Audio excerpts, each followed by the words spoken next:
My name is William L. Forte. I am the Inspector of Buildings, Superintendent of Public Buildings for the City of Waltham.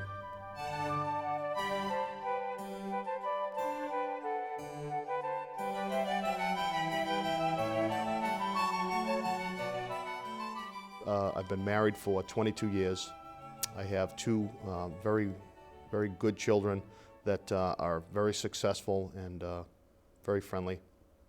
So my background was very typical of a kid growing up in the 60s and 70s. I'm one of 6 children, born and raised in Whitman, Mass. And I come from basically an Italian family on one side and a Irish and Native American side on my mom's side. We would go camping a lot. Camping is a really cheap way to have fun, and so that was certainly an activity that we loved to do. Playing sports on the street was very typical of a neighborhood back in the 70s. You didn't have social media, and you didn't have 350 channels of cable you could watch, and life was pretty simple. That's when they used to open up the fire hydrants for the kids when it was really hot. It was pretty status quo right up until I became a high school student, which I didn't like. I was not a good student, and I didn't do very well in school. I barely graduated, but I was always eager to work. So I was a worker from the time I was 14 years old. I had a pretty good, steady part-time job always, or full-time as soon as I left high school. I became a printing pressman back in the early 80s. It was a trade that my father had basically brought us up in, and I became very good at my field in a very short amount of time. I was a printing pressman for approximately 18 years of my young adult life. I became aware that at some point the printing trade, like all other trades, kind of phased out, and the craftsmanship kind of disappeared from it. So I knew that I was getting toward the end of a good career that was no longer any valid. So it coincides with building my own house. I had always had a kind of a medial background in construction. I took building construction in high school. I worked in the summertime with my father's friend on his construction crews, and I had gotten some basic carpentry skills through in and out through high school and in my young adult life. I had about enough knowledge to kind of put it all together. There was some things that I didn't know, but I'm very quick to learn, and I figured whatever I didn't know I could figure out. So when I was building my house, in fact, it was when the towers came down. I was building my house, and I remember going to the sub shop and watching the footage of both towers collapsing, and I just remember I remember feeling very threatened. But at the same time, it brought out a sense of pride in me that I just realized how privileged I was to live in a country where I was free, and that my family was free, and that I was able to have the freedom to build my own house and to do the things that most people wouldn't be able to do. And I decided at that point that I could actually do this for a living. So I became a building contractor in 2003. I started a company named IB40 Incorporated, General Contractors. We did residential homes and remodeling and site work and site development, and we were in business for approximately 12 years. So I recall after my house was built and I was moved in, I started to think a bit more civic-minded, and I was asked to join the Conservation Commission in 2004. But I joined particularly because I was interested in the subject, and that because I became a residential home builder, that this would help me in my field and be able to give me a better understanding of how to manage site work and bring about responsible practices. I remember just thinking how important that was, in that how fragile our society is and our government, and what it means to be an American. So at that point I became fascinated, and I joined the board. And because of budget constraints, we had to basically let the agent go. And I became the board's field representative, and I was able to get enforcement experience with the Conservation Commission and the Wetlands Protection Act during that time. And I learned a great deal about people's rights, constitutional rights, about how probable cause played a role in that, and how people were supposed to be treated as far as when it came to being able to develop their property. I was able to attain certain skills, especially when it came to customers and being able to satisfy a customer's requirements without getting frustrated with it, and just being able to identify problems and be able to handle it. What I became during my business, I became a very good problem solver. And if there's an answer that I didn't know, I knew that I could get an answer. So I was able to be teachable. So there were many, many things about my business that formed my personality to be able to become a municipal building inspector. I think having that blue collar background, being in the trenches, you can't explain the despair of a business owner until you have been one, and you stand on the abyss and you realize that there's going to be no one there to rescue you, that you have to be successful. There is no choice. Those types of things dynamically change a person, and they become burned into your conscience, so that when trouble comes, there isn't anything that I can't figure my way out of. And I think the basic premise of anything is honesty. I don't think that you get anywhere or you achieve any degree of success without honesty, without honest evaluation, without honest inventory. Nothing will drown a business quicker than false information or false inventory. It just doesn't work. So my business taught me how to not only to deal with people and situations, but it gave me an appreciation for accountability and for the finer points of making mistakes. I've benefited more from my mistakes than things that I've done right, and it's given me a very strong drive to want to do the right thing. So during the time that I was a general contractor, I used my business to help to educate myself as a building inspector. First becoming a local inspector in 2009, which is the first level of certification for an inspector of buildings or building commissioner, and then in 2012 completing the certification and becoming a state certified inspector of buildings, building commissioner. And it was at that point that I was first able to get my first municipal job, my first paying municipal job in the city of Newton as the code enforcement officer in 2012. And then I was able to have a very good success at that job. I had applied for the commissioner's job in the city of Waltham, and I didn't think that my candidacy would be taken that seriously, but I got a very good response, and here I am. The starting day for me here in the city of Waltham was February 13th, 2015. My first day, I felt like a little kid in school again. I was feeling a little bit awkward, and I was, it's a big city. There's a lot here to learn, and I was very fortunate to have Russ Malone take me around for the first day. It was kind of nice to be welcomed by the city clerk, and I was given a certificate for my position and my appointment as the superintendent of public buildings, and he gave me a nice little black frame, and he took me around and introduced me to all the staff at City Hall, and it was a very, very nice welcome. My staff the first day was very cordial to me, very polite, very open arms, happy to see me. And I'm stepping into something that, a position that's, it can be very intimidating. So I can tell you that the nerves were definitely there. But very quickly I kind of loosened up. I think the first thing was the weekend the Friday after I started, which was a Saturday, I came in to clean up the dust off my office and get things arranged a little bit. And there was 2 fires. One was a fatality.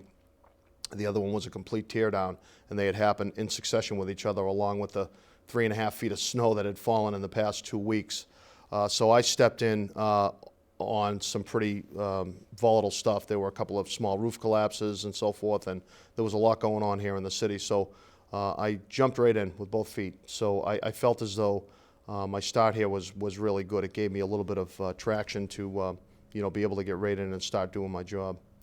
So I've been on the job for about 7 months, and I'm still kind of taking it all in. I've been able to approach some issues that needed some immediate attention, mostly administrative issues. I have a great staff over there at the building department.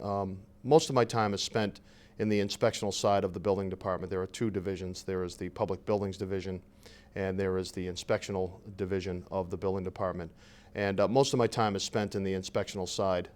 There were some administrative deficiencies that needed to be addressed. I've got a great staff over there. They work very hard, and they are basically limited by manual processes, which we are in the process of changing. But it's always been my approach to try to look at each situation fairly, because the decisions that I make affect people's lives, and they could be very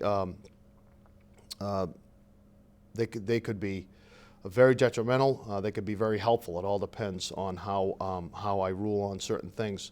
But I try to give individual attention to each situation, and that every situation matters, and I care about everything.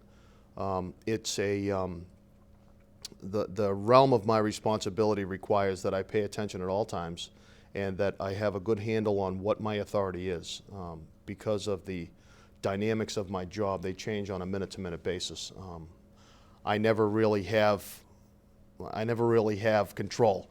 I have an authority. I have a position that I take, and I give effort to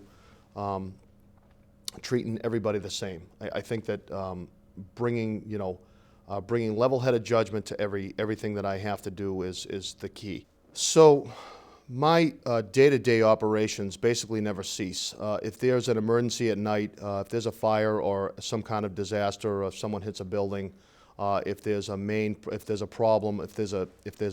major problem with one of the public buildings, I am the person that they call. I do have an on-call staff that handles and takes turns doing things, but my job really never stops. I'm always on duty 24/7. My duties as the inspector of buildings vary and range anywhere from signing payroll to initiating public contracts on public buildings. I have oversight of the capital improvement program when it comes to signing contracts and qualifying contractors, and reviewing documents for the type of work that's going on in public buildings. My responsibilities with the building department, the building department is divided up into two segments. You have the building maintenance department, which handles the day-to-day operations of some certain city buildings, such as City Hall, Fire Department, Police Department. All of the buildings that the city owns and uses are directly under my purview. The Department of Building Maintenance handles the day-to-day care of those particular buildings. We pay all the utilities, we handle repairs, we have a staff of about 10 custodians that take care of the building and its all of its responsibilities on a daily basis. We have approximately 55 public buildings that we service and we oversee. I have a director of maintenance who handles the day-to-day operations of the custodians. In addition to that, we have two carpenters, we have a painter, and we have a working foreman who works closely with the director of maintenance to make sure that daily complaints and problems get taken care of. 55 buildings is a lot. They're not all usually occupied with people, and they're not always active with daily business, but we do have quite a few of them. Then on the inspectional services side of the building department, you have I have a total of 5 building inspectors, including myself. That would be 6. We have a plumbing inspector and 2 administrative staff. We basically are authorized under Massachusetts State Building Code 780 CMR to enforce the provisions of the State Building Code. Under the local zoning ordinance, we are in charge of the zoning ordinance, and our powers derive from Chapter 40 of Mass General Law to enforce the zoning ordinance. Within that authority, there is a zoning board of appeals, which is my appellant board, that if someone's not happy with my decision, they can go to the zoning board of appeals based on any grievance that they may have with the decision that I make on the zoning ordinance only. If a person is aggrieved by a decision made that stems from the building code, there's a Board of Building Regulations and Standards in the state of Massachusetts in Boston that will hear any appeal on a building code issue. So there are several different facets of what I do. My powers under the state building code derive under Chapter 143, and they basically give me the authority to enforce the state building code under direction of the mayor. So we're not only obligated to enforce those laws, but we are also obligated to enforce state and federal regulations of other types of laws, such as the Architectural Access Board is part of the state building code, which is the Board of Handicap Accessibility. In addition to that, we also recognize federal law when it comes to certain regulations on communications and radio towers and so forth. Those federal laws come into play a lot of different times too. I would say that probably 2/3 of my responsibility is spent in the inspectional side, and that 1/3 is probably spent on the public building side. So on the public building side, I have oversight of some of the construction projects that are going on. I handle the day-to-day operations of maintenance, and the director of maintenance will answer to me on issues that require my authority. But for the most part, they handle their own department, and they do a very good job at it.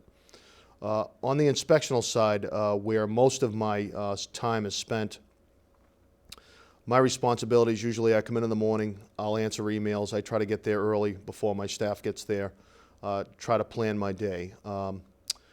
We have a deadline of 30 days to issue a building permit once it's been applied for. Not the same types of deadlines for all documents that come through to our department, but we do several things.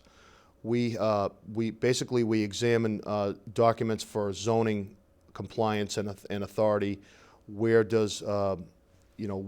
properties are allowed to expand with or without a special permit. We have one person that specializes in just that. I help that person to interpret and make decisions on some of the bigger zoning interpretations on the day-to-day basis. The zoning ordinance is very complex. It has many different parts to it, and there are amendments that can sometimes be confusing, and they don't always run together in unison, so they are difficult to understand at some point. But I assist the zoning inspector, who I call the zoning inspector, in making some of those decisions that would be up to me. We have a plans examiner who takes in applications, looks at plans in detail, and figures out if they comply with the state building code. And he does a great deal of review when it comes to the technical aspect of the state building code. He also does inspections. We have a commercial building inspector who I assist on some of the bigger projects that are going on out on 128. It's a whole different world out there of expansion that's going on right now that requires my attention from time to time. So I assist the commercial inspector in making sure that the state building code is being adhered to, and that any issues that he may have, he will be able to resolve with or without my authority. So we have a lot of dynamic going on in the department all at once. We also have a multi-residential inspector who inspects multifamily buildings to make sure that they are safe and that they comply with the regulations of the state building code. So he does those periodic inspections on a daily basis. We have a plumbing inspector who does all the plumbing inspections for any buildings, any older or newer buildings that may be having any construction projects going on at any given time. The wires department does not fall under my purview, but it does fall under the purview of the state building code, and we work very closely with the wires department on approvals of certain types of construction. As the building department, we are basically, we work in unison with many different departments. The fire department will be the first one, whereas the fire department stamps and approves plans that are due to be approved for a building permit. They check all the fire alarm systems and the fire protection systems, along with the fire suppression systems. There are very strict requirements under the state building code and under Chapter 148 that the fire department will have purview over. Even though they don't govern the construction of new buildings, they have oversight on the maintenance and the operation of all systems. So we send plans over to them first for review. The health department will sign off on any type of food or restaurant or anything that requires anything under the health code. They will sign off on a building permit prior to the issuance of a certificate of occupancy. So we work very closely with the health department, not only on new buildings, but some of the older buildings that are in disrepair.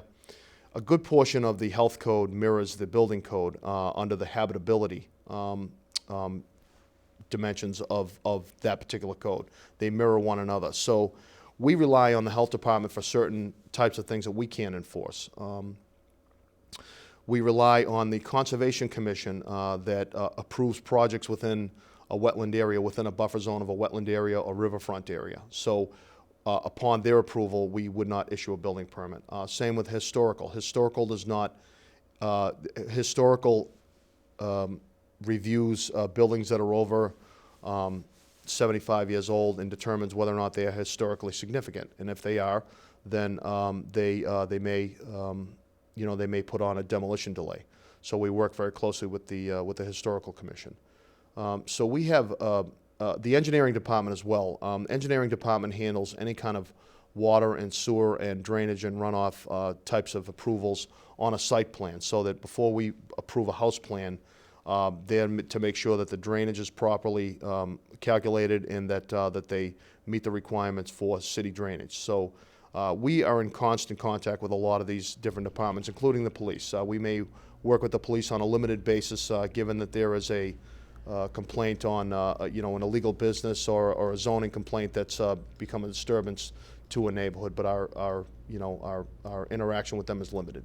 One of my biggest goals over the next year is the mayor has allowed me to form a committee to choose a new permitting software system for citywide use.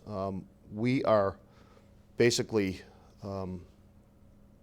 held back by manual processes. We are limited to our manual processes because what we do is so labor intensive that we don't have, we can't effectively do our jobs because we have to gather information from several different points in the building, and it becomes, the labor becomes time consuming, and we're not able to process applications as quick. One of my goals was to increase the number of permits issued at the counter and try to get that to increase by 25%. We pretty much are there, but because we don't have assigned permit clerks, we can't really put them out while you wait. We've made the attempt.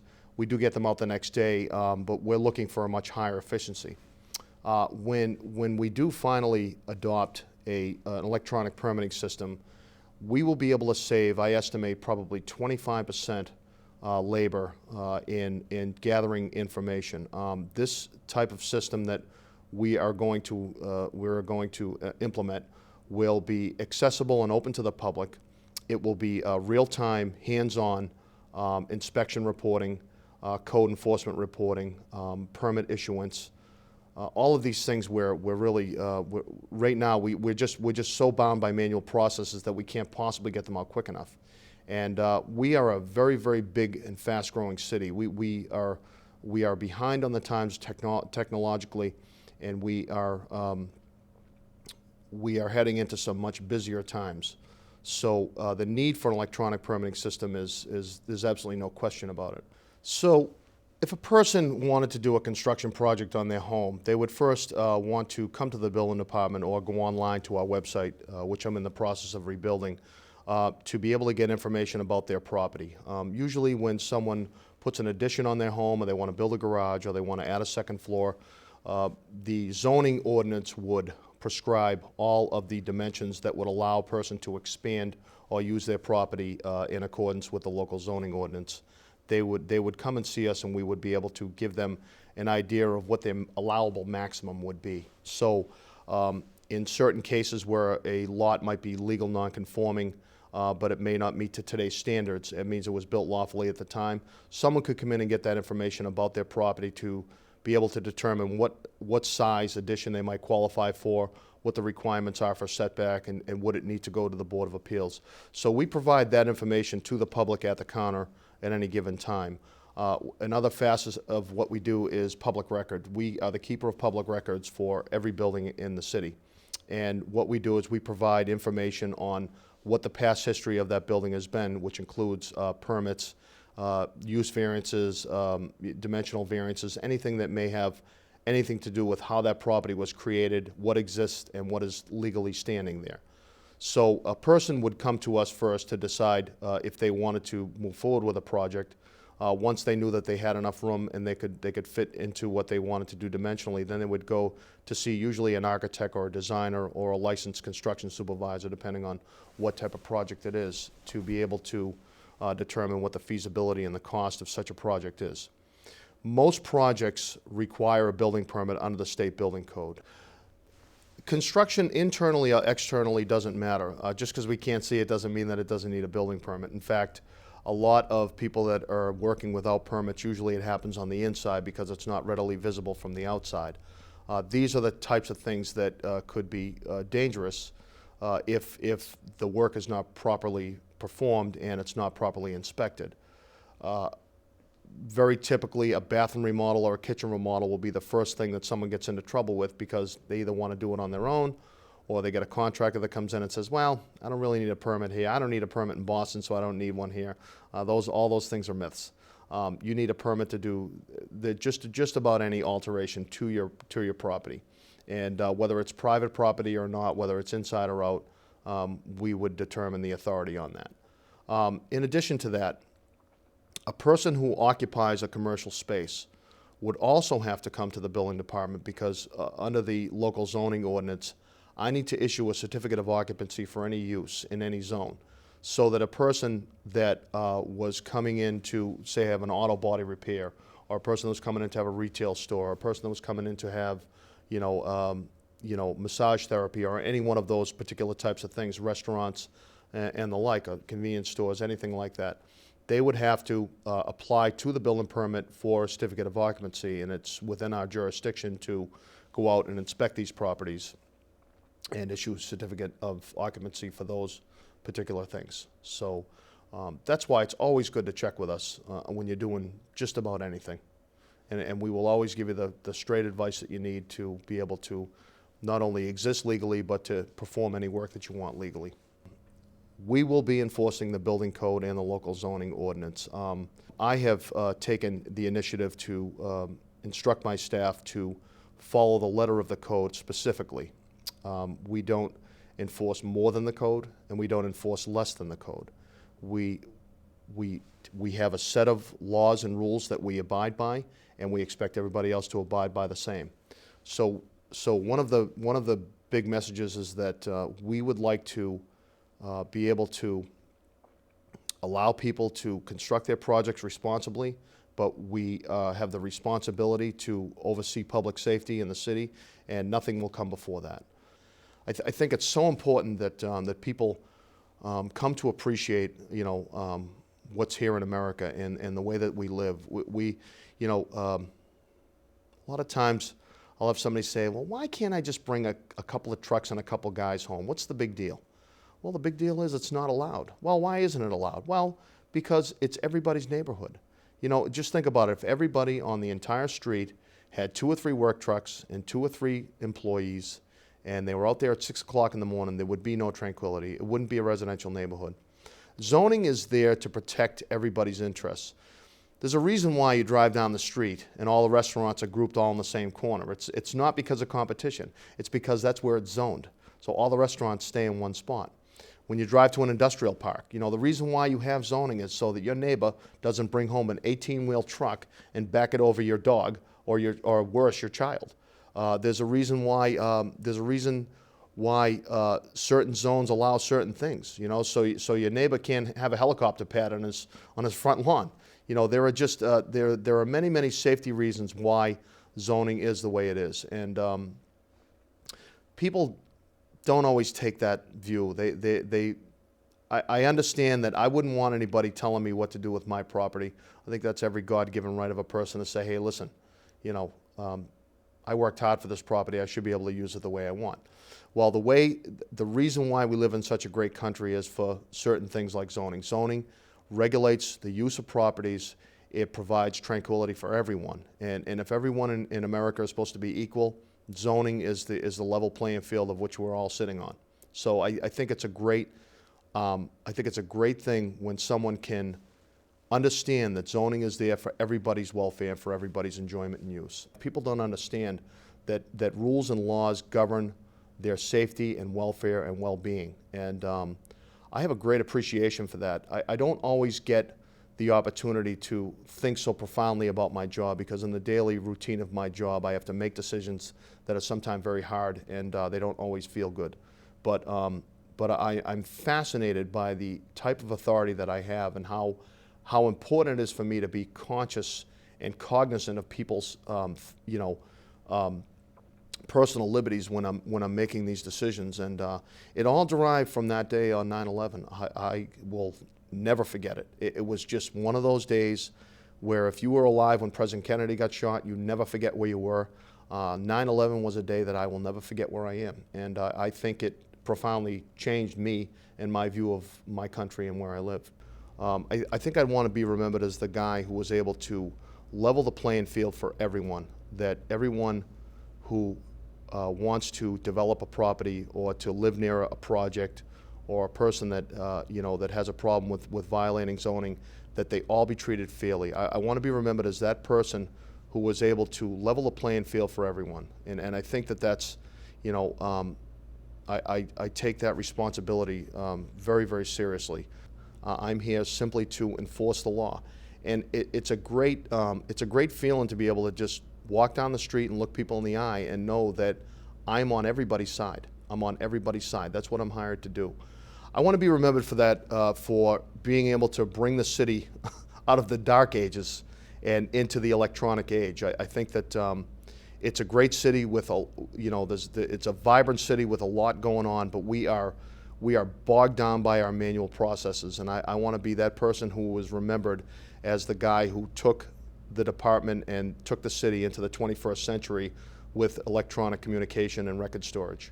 And we will be able to increase our efficiency and be able to allow the public to have access to records that they just wouldn't be able to have the time to do. So I would just want to be remembered as a good guy who was on everybody's team, just a champion of the regular person.